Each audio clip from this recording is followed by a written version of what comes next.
I have not met one member of Congress in favor of terrorists being able to purchase firearms.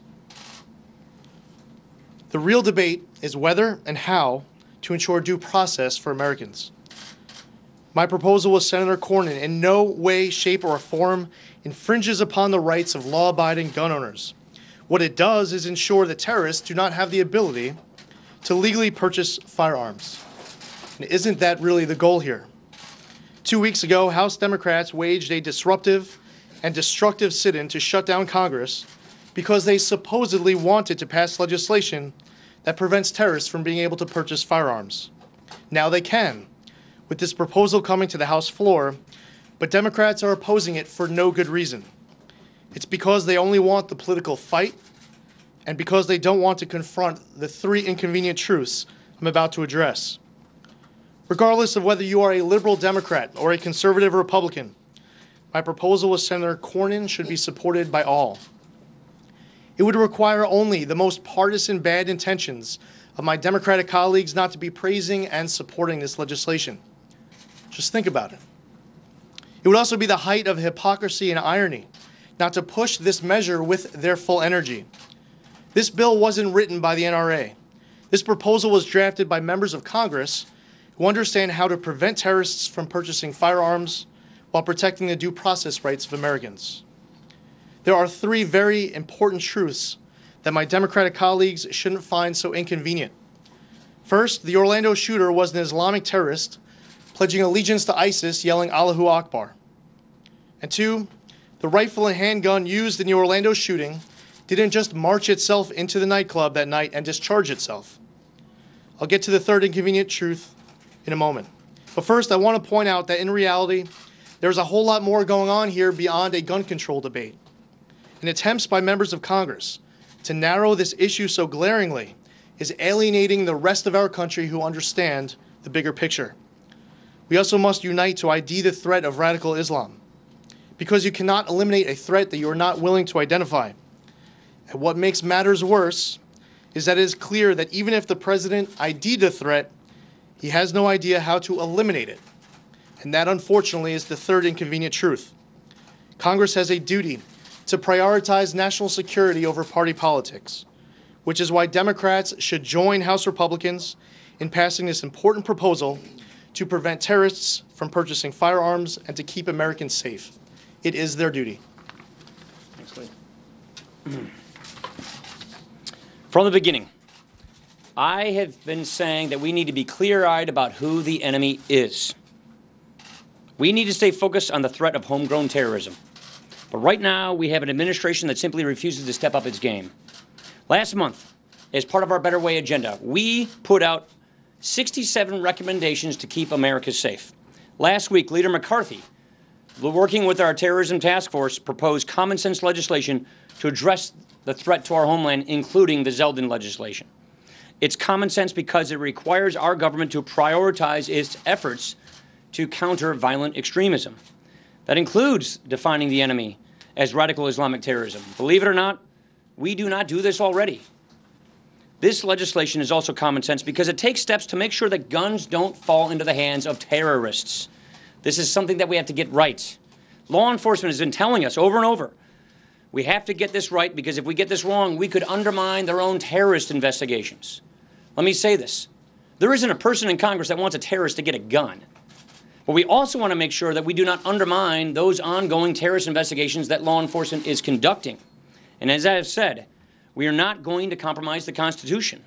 We are not going to infringe upon anyone's rights without due process. This is very important. The Constitution is a beautiful document. It is so efficient you can fit it in your pocket.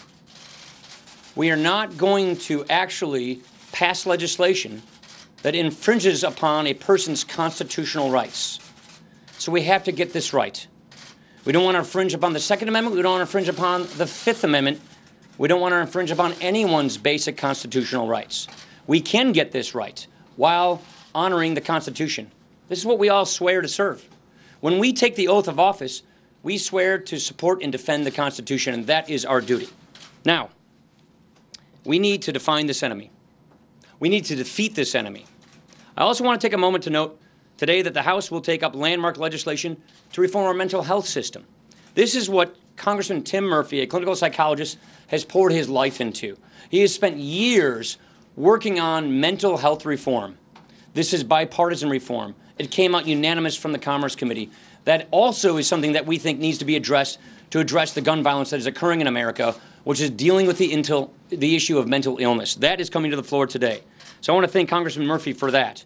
Because of this bill, people will get the treatment that they need when they need it. It's a great breakthrough, and I look forward to today's vote.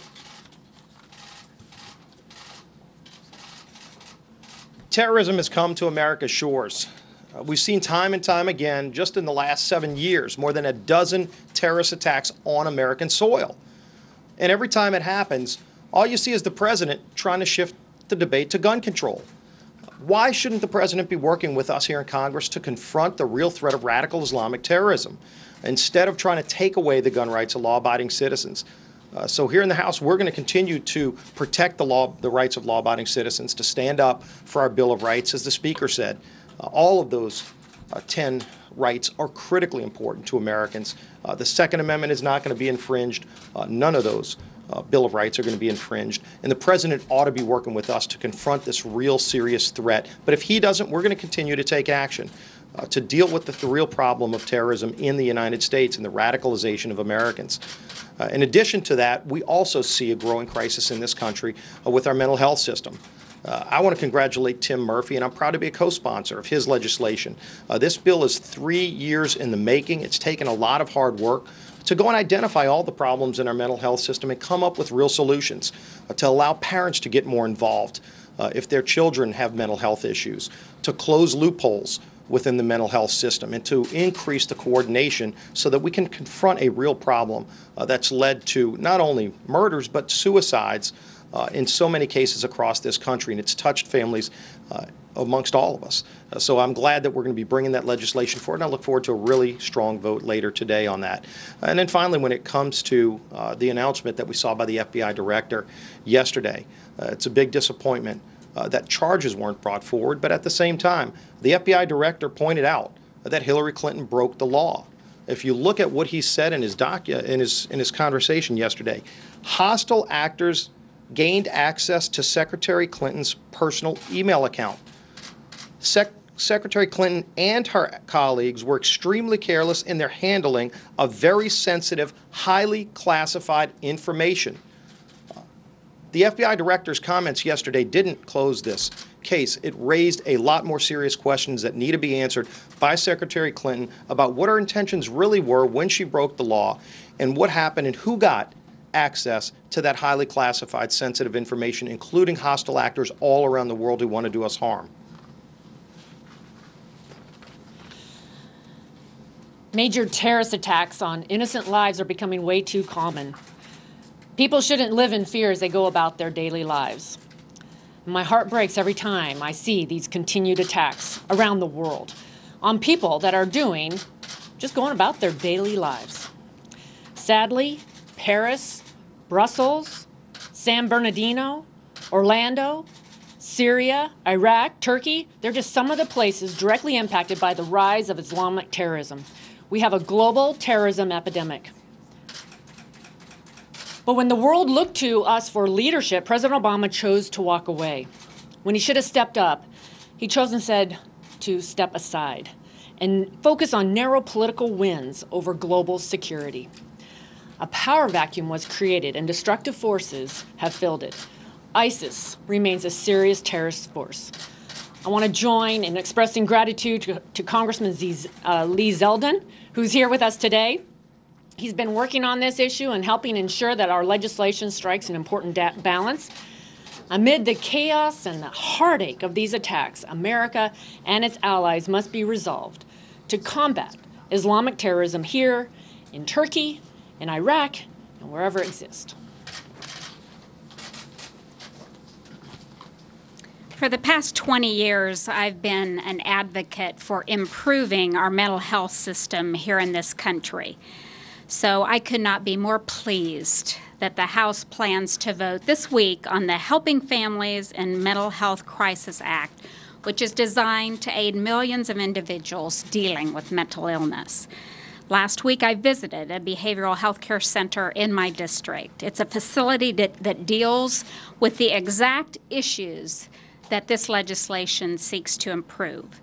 There are few families in America that have escaped the challenge of addiction or depression or other mental illness. This legislation will drive innovation and fight the ongoing crisis regarding the shortage of mental health beds in rural populations and provide the much-needed resources for those who don't have access to the care that they need. Mental illness is a national problem, a problem to which we have solutions. This legislation puts us on the right path to be more comprehensive and effective when dealing with our mental health system here in America. Questions? Luke? Speaker Ryan, are you confident in the FBI's investigation of Secretary Clinton, and do you feel that she got preferential treatment in this case? Well, I'll let everybody be the judge of that. It looks like it to me. I'd say a couple of things. Number one, I think Director Comey's press conference tomorrow raises more questions than provides answers. That's point number one. Point number two, there are a lot of questions that have to be answered.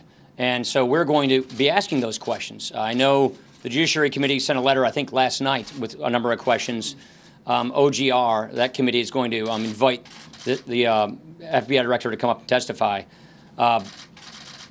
He did say that short of prosecution, some kind of administrative action might be in order.